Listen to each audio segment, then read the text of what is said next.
La composition de l'esprit, de l'âme et du corps, selon Genèse 2, 7.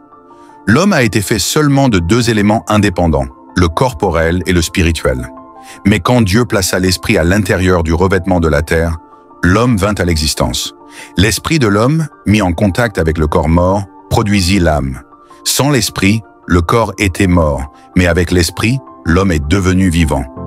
L'organe ainsi animé fut appelé l'âme. L'homme devint une âme vivante, exprime non seulement le fait que la combinaison esprit et corps produisit l'âme, cette expression suggère aussi que l'esprit et le corps se sont trouvés complètement amalgamés dans cette âme. En d'autres termes, l'âme et le corps ont été combinés avec l'esprit, et l'esprit et le corps ont été amalgamés dans l'âme. Dans l'état où Adam se trouvait avant la chute, il y avait une parfaite fusion de ces trois natures en un tout. Et l'âme, en tant qu'agent de décision, donna naissance à son individualité, à son existence d'être distinct. L'homme a été désigné comme une âme vivante, car c'est là que l'esprit et le corps se rencontrent, et c'est par là que son individualité prit naissance. Dieu a traité l'âme de l'homme comme quelque chose d'unique. De même que les anges ont été créés esprits, aussi l'homme a été créé essentiellement une âme vivante. Non seulement l'homme avait un corps ayant un souffle de vie, il est aussi devenu une âme vivante. C'est ainsi que plus tard, nous trouvons fréquemment dans les Écritures que Dieu fait allusion aux hommes comme des âmes. Pourquoi? Parce que c'est ce que l'homme dépendant de ce qu'est de son âme. Son âme le représente et exprime son individualité. C'est l'organe de la libre volonté, l'organe par lequel l'esprit et le corps sont complètement amalgamés. Si l'âme de l'homme veut obéir à Dieu, elle laissera l'esprit gouverner l'homme, ainsi que Dieu l'a voulu. L'âme peut aussi choisir cet autre chemin, ignorer l'esprit et trouver sa satisfaction ailleurs. Nous devons cependant nous souvenir d'une chose. Alors que l'âme est le point de rencontre des éléments de notre être dans cette vie présente, c'est l'esprit qui exerça le pouvoir dans notre état de résurrection. Car, dit la Bible, il est semé corps animal ou psychique, et il ressuscite corps spirituel. 1 Corinthiens 15, 44. Mais il y a ici un point essentiel.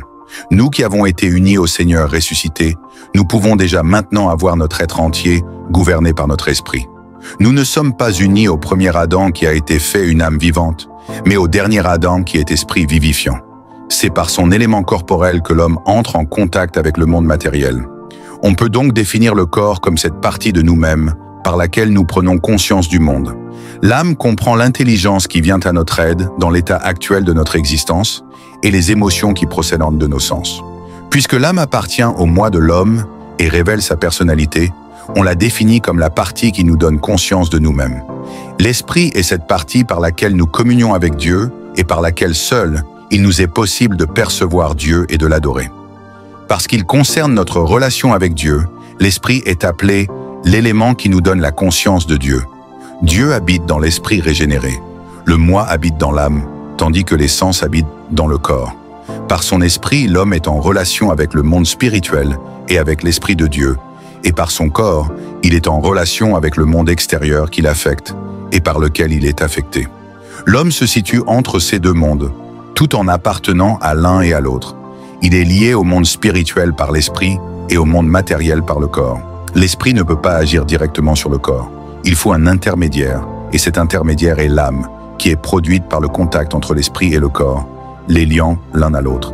L'esprit peut s'assujettir le corps par l'entremise de l'âme, en sorte qu'il obéisse à Dieu. De même, le corps, par l'intermédiaire de l'âme, peut entraîner l'esprit à l'amour du monde. De ces trois éléments, c'est l'esprit qui est le plus noble, car il est relié à Dieu. Le corps est le plus inférieur, car c'est avec la matière qu'il est en contact. Entre deux, l'âme les relie l'un à l'autre et prend aussi son caractère des leurs. L'âme rend possible à l'esprit et au corps de communiquer entre eux et de collaborer. Frères et sœurs, que le Seigneur vous bénisse. Ne pas manquer la suite de l'enseignement dans notre prochaine vidéo. Shalom.